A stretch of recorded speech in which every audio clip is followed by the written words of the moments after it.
Gum ధాతో భూతకాలే ప్రయోగ అంటే gum ధాతువు యొక్క భూతకాల ప్రయోగాహ. ఇందులో గమ్లో నుంచి వచ్చే వర్క్ ఏమిటి మనకి? గచ్చతి లేదు ఆగచ్చతి.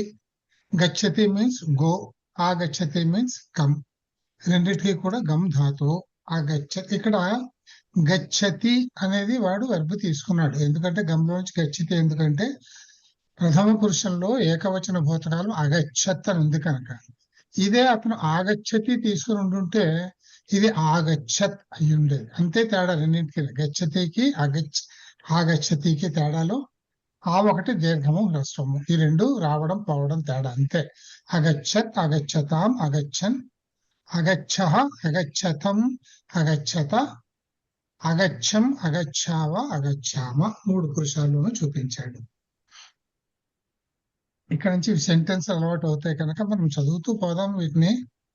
సహ యహ విద్యాలయం నా అగచ్చ. ఇక్కడ ఈ 9 వెర్బ్ ఫార్మ్స్ ఇచ్చాడు కదా, కింద కొన్ని మీకు సెంటెన్స్ ఇచ్చాడు. ఇందులో ఈ వెర్బ్స్ ని మనం ఫిట్టింగ్ చేయాలి అన్నమాట. ఈ వెర్బ్ ఫిట్టింగ్ చేయాలి అంటే ఇక్కడ సబ్జెక్ట్ ఏముంది అంటే ఏ పురుషంలో ఉంది, ఏ వచనంలో ఉంది, దట్స్ ఇట్. పురుషము వచనము చూసుకుంటూ వెళ్ళిపోతే ఇది ఫిలప్ చేసేయగలుగుతాం. సహ యః విద్యాలయం న అగచ్చత్. ఏతౌ ఛాత్రౌ హ్యః భ్రమణాయ నగరం అగచ్చతాం. అగచ్చతాం బాగుంది. ఏతౌ అనేది అంటే మనకి ఏష ఏతౌ ఏతే కదా, అంచేత అది ద్వివచనం. బాగా పెట్టావు. మరొకటి, ఈ సెంటెన్స్ కి మీనింగ్ మొత్తంగా మీకు వస్తుందా లేదా, ఐడియాలోకి వస్తుందా లేదా? ఒకవేళ రాకపోతే ఈ స్టూడెంట్స్ ఇద్దరు నిన్న తిరగడానికి నగరంలో తిరుగుతున్నారు. నగరంలో ఇక్కడ మనం పాస్ట్ టెన్స్ ఫార్మ్స్ వాడుతున్నాం కదా. యహ అంటే నిన్న కదా, యహ అంటే నిన్న కదా, తిరిగి వచ్చారు అనొచ్చు. నిన్న తిరగడానికి వెళ్ళారు. అగచ్చత్ అంటే ఇప్పుడు మనం వెళ్ళడంలో ఉన్నాం, గమ్ములో ఉన్నాం కదా, గచ్చతిలో ఉన్నాం కదా, అందుకని అది. సో అగచ్చతాము వెళ్ళారు, నగరంలో భ్రమణం చేయటానికి వెళ్ళారు అని అర్థం అనమాట. ఆ రకంగా నాకు అర్థమవుతుంది, మీకు అర్థమైంది. ఎక్స్ప్రెస్ చేయడానికి కొంచెం ఇబ్బంది పడుతున్నారు అంతే, ఇబ్బంది లేదు. తాః బాలికాః అపి పరహ్యః భ్రమణాయ ముంబయీనగరీం అగచ్చన్. కరెక్ట్. ఎస్. ఇక్కడ అపి అంటే ఏంటి? తాహ బాలికా అపి అంటే ఇక్కడ పైన ఏతో ఛాత్రౌ అన్నాడు అంటే ఈ ఇద్దరు విద్యార్థులు అన్నాడు. ఇక్కడ పిల్లలు, మగ పిల్లలు. ఇక్కడ తాహ బాలికా అపి అంటే ఆ బాలికలు కూడా అని అర్థం అన్నమాట. ఇక్కడ అర్థం. అట్లా మనకి భాషలో సంభాషణ వచ్చినప్పుడు ఇటువంటి మాటలు ఉపయోగిస్తాయి మనకి. ఇది మనం ఇవన్నీ కూడా అవ్యయాలు ఉంటాం. అపి కూడా అవ్యయం. అది అపిలాగే ఉంటుంది. దానికి ఇంకా లింగ భేదం, వచన భేదం అటువంటివి ఏమీ ఉండవు అన్నమాట. Okay, next. కిం త్వం అపి హ్యః కుత్రచిత్ అగచ్చః. కరెక్ట్.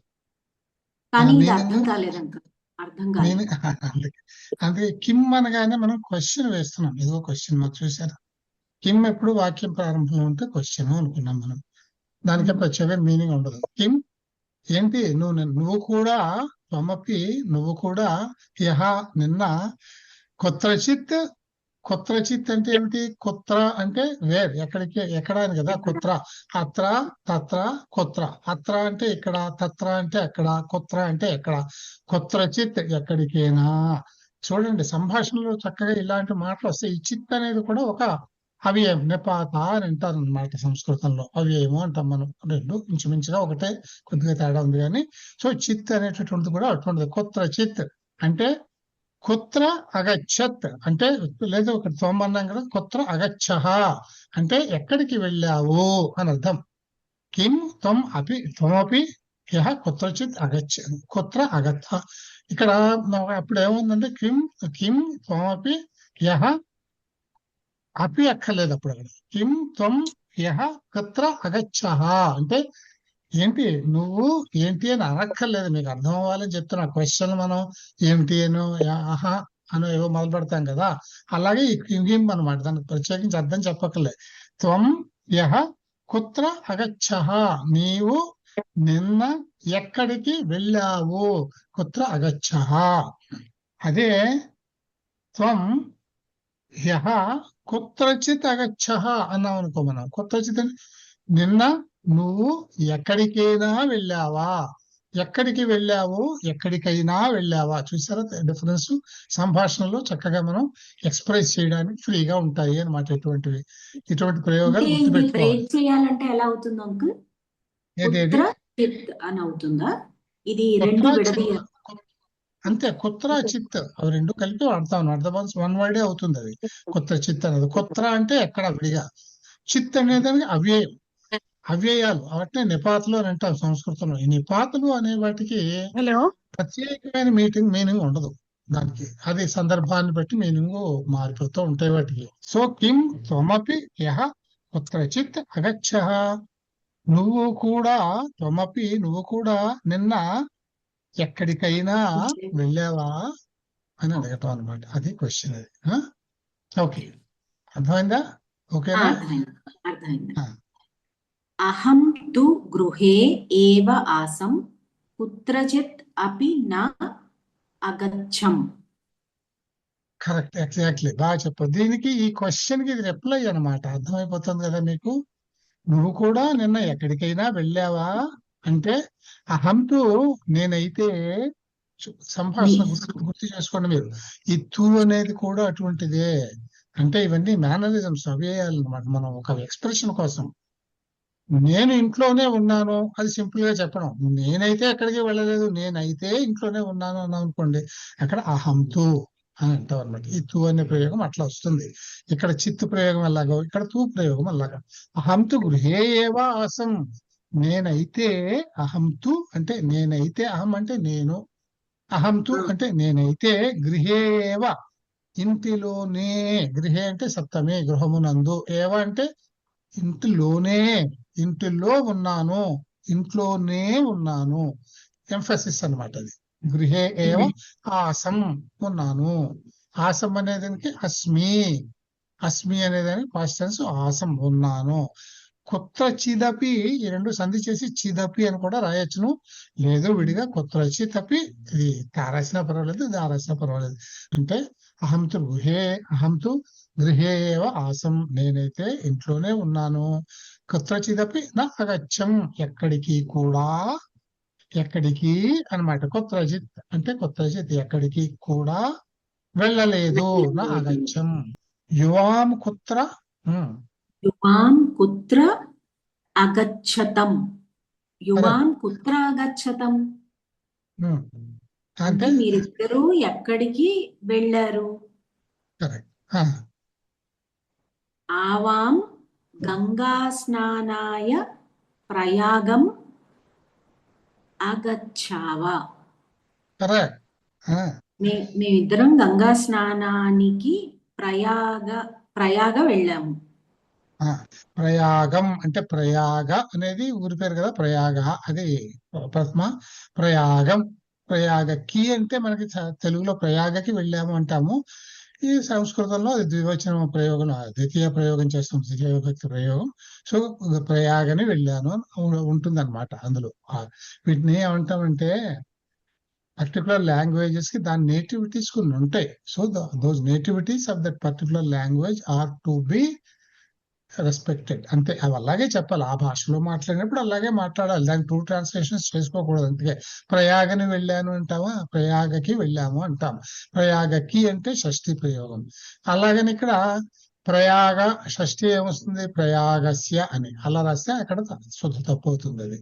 అందుకని అందులో ద్వితీయనే సంస్కృతంలో వాడాలి, మన తెలుగులోకి వస్తే షష్ఠిలో వాడతాము అన్నమాట. ఇక్కడ ప్రయాగం మా పొల్లు ఎందుకు రాశాడు, ఇక్కడ మీరు అగచ్చావా, ఇక్కడ ఆ అనే అచ్చుతో ప్రారంభమైంది కనుక ఇక్కడ ప్రయాగం పైన చుక్క అనుస్వారం పెట్టకుండా మకార పొల్లు రాశాడు. ఆవాం గంగా స్నానాయ ప్రయాగం అగచ్చావా, మేమిద్దరము కనుక అగచ్చావా, అగచ్చం, అగచ్చావా, అగచ్చామా. Okay, next. యూయం కుత్ర అగచ్చత కరెక్ట్. వయం వారాణసీం అగచ్ఛామ వండర్ఫుల్. భవాన్ కదా అగచ్చత్ మీరు ఎప్పుడు వచ్చారు? గచ్చ గచ్చ అంటే వెళ్ళటం. గమ్ ధాతు నుంచి గచ్చతి అంటే మీరు వెళ్ళటం. ఎప్పుడు అచ్చా మీరు ఎప్పుడు వెళ్ళారు? వెళ్ళారు. కరెక్ట్. భవాన్ కదా ఆగచ్చత్ అంటే ఆ బదులు దీర్ఘం పెడితే మీరు ఎప్పుడు వచ్చారు అని అర్థమవుతుంది. అది అగచ్చతి ఆగచ్చతి తేడా జరిగింది. సా పత్రికాం అపఠత్ అపఠత ఇందులో అనాలా? మీరు ఇది ఒకటి చూడండి. ప్రథమ పురుషస్య ఉచిత క్రియాపద రూపేణ క్రియాపద రూపేణ అనేది రూపేణ అంటే తృతీయ ప్రయోగం. ఉచితమైనటువంటి క్రియాపద రూపముతో అని అర్థం అనమాట. రిక్త స్థానాన్ని పౌర్యంతో ఫిలప్ ది బ్లాంక్స్. ప్రథమ పురుషస్య ఇక్కడ ఓన్లీ ప్రథమ పురుషం. ప్రథమ పురుషంలో మూడే: అపఠత్, అపఠతాం, అపఠన్. అపఠా పత్రికాం అపఠత్, బాలికా కథాం అపఠత్, బాలికా అన్నారు, బాలకాహ ఉంది అక్కడ. ఓకే, పర్వాలేదు. బాలకాః కథాం అపఠత్. భవాన్ బాలకాహ అంటే బాలకాః అంటే ప్లూరల్ కదా. కరెక్ట్. బాలకః, బాలకౌ, బాలకాహ అది ప్లూరల్ కనుక ఇక్కడ ఏమొస్తుంది? ప్లూరల్ మూడు ఉన్నాయి. ప్లూరల్ లో అపఠన్, ద్వివచనంలో అపఠతాం దీర్ఘం, ఏకవచనంలో అపఠత్. ఇక్కడ సా అంటే ఆమె, ఏకవచనం అపఠత్. బాలకాహ కథాం అపఠన్ చదివారు. బాలకులు బాలురు కథను చదివారు అని అర్థం అన్నమాట. Future plural. ఓకే. భవాన్ సమాచార పత్రం అపఠత్, కరెక్ట్. అది సింగిల్ కాబట్టి. ఎస్. సీత నిబంధం అపఠత్. కరెక్ట్. సీత ఇక్కడ అనే ఆవిడ ఒక్క ఆవిడ. భవాన్ సమాచార పత్రం అపఠత్ అనేది మీనింగ్ ఏంటి చెప్పండి? భవాన్ సమాచార అంటే మీరు న్యూస్ పేపర్ చదువుతారు. చదివారు కదా. ఇక్కడ మీరు అన్నారు, చూసారా? మీరు అన్నారు. మీరు అంటే ఏ పురుషం అంటే తెలుగులో మనకి మధ్యమ పురుషం. అంటే అక్కడ మీరు అనేది త్వమ్ అనేది వస్తుంది. త్వమ్ వస్తే మధ్యమ పురుషం అవుతుంది. ఆ త్వమ్కి గౌరవవాచకం భవాన్. త్వమ్ అంటే నువ్వు అని, భవాన్ అంటే మీరు అని. ఇది యాక్చువల్ గా అడ్రస్ చేయడం 1 to 1 అడ్రస్ చేయటమే. కానీ ఈ భవాన్ పుల్లింగంలో, భవతి స్త్రీలింగంలో, ఇవి ప్రథమ పురుషంలోకి వస్తాయి, మధ్యమ పురుషంలోకి రాదు. మీరు అర్థం చెప్పాల్సి మీరనే చెప్తున్నారు, గమనించండి మీరు. అది అక్కడ గుర్తించుకోవాలన్నమాట. భవాన్ భవతి, భవాన్ సమాచార పత్రం అపఠత్, భవతి సమాచార పత్రం అపఠత్ చదివారు అని అర్థం. ఓకే. సీత ఒక ఏకవచన సింగులర్ స్త్రీలింగ. సో సీత నిబంధం అపఠత్, కరెక్ట్ గా చెప్పారు. ఇది నిబంధం అంటే స్టోరీ. స్టోరీ. ఓకే. తౌ శ్లోకాన్ అపఠతాం. కరెక్ట్. ఎస్. భవత్యౌ గ్రంథాం అపఠతాం. కరెక్ట్. తౌ వ్యాకరణం అపఠతాం. తే బాలికే కావ్యం అపఠతాం. ఓకే. బాలికే కరెక్ట్ గా గమనించారు. ఇదే ద్వివచనం ప్రయోగం. ఇది బాలికే అన్నాడు కనుక, అంటే బాలిక బాలికే ద్వివచనం కనుక అపఠతాం. ఇదే తే బాలకాహ అని ఉండుంటే అది సహతౌతే ప్లూరల్ అవుతుంది. అప్పుడు ఇక్కడ అపఠన్ అని వచ్చి ఉండుండేది. బాలకాహ అయితే మీరు యూ సెడ్ కరెక్ట్లీ. ఓకే. సహ సూచనాం అపఠత్. సా శాస్త్రం అపఠత్. తాః విజ్ఞానం, ఇక్కడ అపఠన్ వస్తుందా? తాః విజ్ఞానం అపఠన్. భవంతః వ్యాకరణం అపఠన్. కరెక్ట్. ఏతే మహిళే పత్రం అపఠతాం. కరెక్ట్. ఏతాః వృద్ధాః స్తోత్రం ఇక్కడ అపఠన్ వస్తుందా మళ్ళీ? అంతే కదా. ఏతాః వృద్ధాః స్తోత్రం అపఠన్. వృద్ధాహ అంటే అర్థం ఏంటి? మీనింగ్ చెప్పండి నాకు. వృద్ధాః అంటే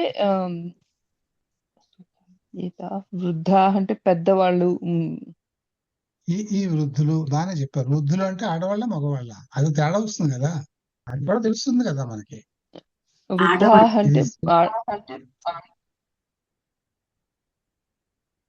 ఇక్కడ ఓకే. ఏంటంటే పురుషులకి వృద్ధ, వృద్ధౌ, వృద్ధాహ. వృద్ధ కరెక్ట్. ఒకడు, ఓకే. వృద్ధౌ ఇద్దరు, వృద్ధాహ చాలా మంది పురుషులు, అంటే చాలా మంది ఓల్డ్ పీపుల్ పురుషులు.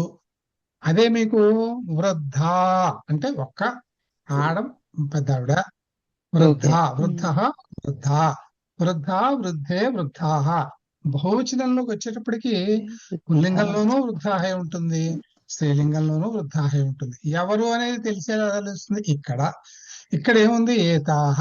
ఏతాహ ఎక్కడొస్తుంది? ఏషా, ఏతే, ఏతాహ. అది స్త్రీలింగంలో ఈమె, వీళ్ళిద్దరు, వీళ్ళందరూ అని ఏషా, ఏతే, ఏతాహ. అదే పుల్లింగం అయితే ఇక్కడ ఏముండేది? ఏతే ఉండేది. అంటే ఏషః, ఏతౌ, ఏతే అంటే ఇతను ఒకడు, ఒకడు, ఇద్దరు, అలాగే ఈ అందరూ. ఏతే. సో ఏతే వృద్ధాహ అని అంటే ఈ మగ వృద్ధులందరూ స్తోత్రం అపఠన్, స్తోత్రాన్ని చదువుతున్నారు అని అర్థం.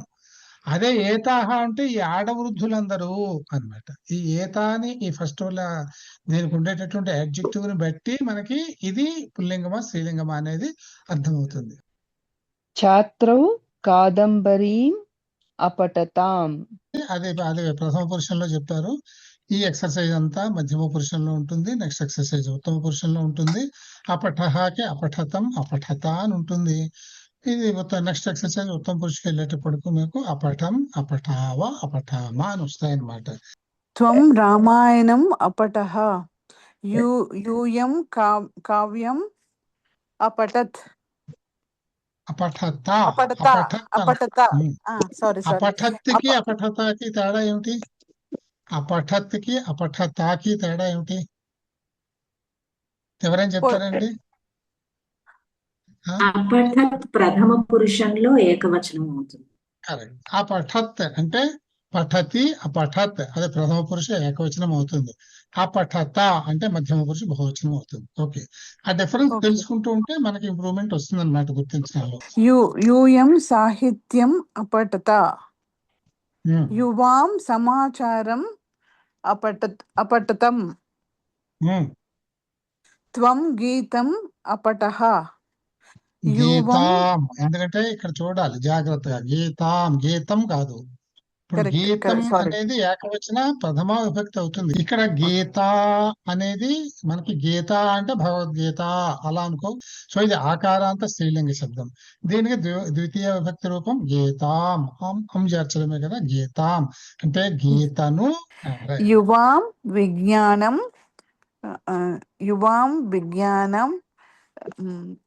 అపఠతం, త్వం కిం నా అపఠః. యువాం త్వం ఉంది ఇక్కడ. త్వం ముందు ఏమొస్తుంది? కిం నా అపఠః.